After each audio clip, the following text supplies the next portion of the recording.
কোথায় কোথায় যাচ্ছিল দিদি, কোথায় যাচ্ছিল? বাগানে যাচ্ছিল গো। আম বাগানে যাচ্ছিল বাড়ি থেকে?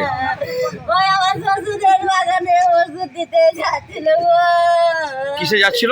ওই মোটর সাইকেলে। কোথায় হয়েছিল অ্যাক্সিডেন্ট? ভাগড়ায় সবাই বলছে ভাগড়ায় হয়েছে গো। যিনি মারা গেলেন অ্যাক্সিডেন্টে কে হয় আপনার? আমার স্বামী। আপনার স্বামী হয়? কি নাম আপনার স্বামী? কি নাম? বাবলু দাপাদার। আপনার নাম কি? আমার নাম আলমিনা বিবি। সবাই যা বলছি ভাই, ঘটনাটা কি হয়েছিল?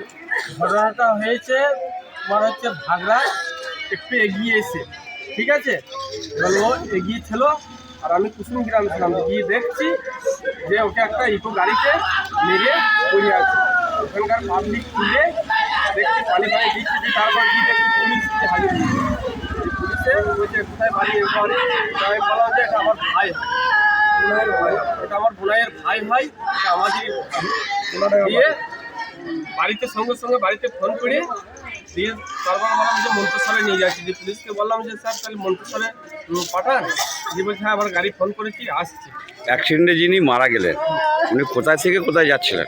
বোনাডাঙ্গা থেকে বাগানে যাচ্ছি, আম বাগানে যাচ্ছি। কোথাকার আম বাগানে? সিদারপুর বাগান। সিদাপুর বাগানে যাচ্ছিল। দিয়ে অ্যাক্সিডেন্টটা কোথায় হলো?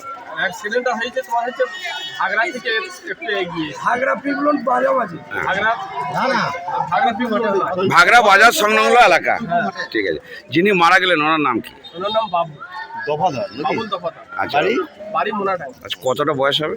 ওই 30-32 হবে। আপনার নাম কি? আপনার নাম কি? আমার নাম আব্বাস দফাদার। যিনি মারা গেছেন আপনার কে হয়? ওটা আমার বোনাইয়ের ভাই। আপনার বাড়ি কোথায়? আমার বাড়ি ওখানে, আপনি এখন রয়েছেন কোথায়? মন্তেশ্বর। মন্তেশ্বর থানায়? হসপিটাল। মন্তেশ্বর হসপিটালে এসছেন। হসপিটালে ডাক্তারবাবু কি বললেন? হসপিটাল ডাক্তারবাবু এগুলো চিকিৎসা করলে দিয়ে দেওয়া বলে ডেথ হয়ে গেল। বললাম মারা গেছে। তারপরে বডি কোথায় নিয়ে গেল? বডি থানায় নিয়ে গেল। এখন বর্তমানে থানায় এলো। থানা থেকে কি ময়নায় তদন্তের জন্য পাঠানোর জন্য নিয়ে গেল, তাই তো? আর তোমার নামটা আরেকবার বলো। আব্বাস দফাদার।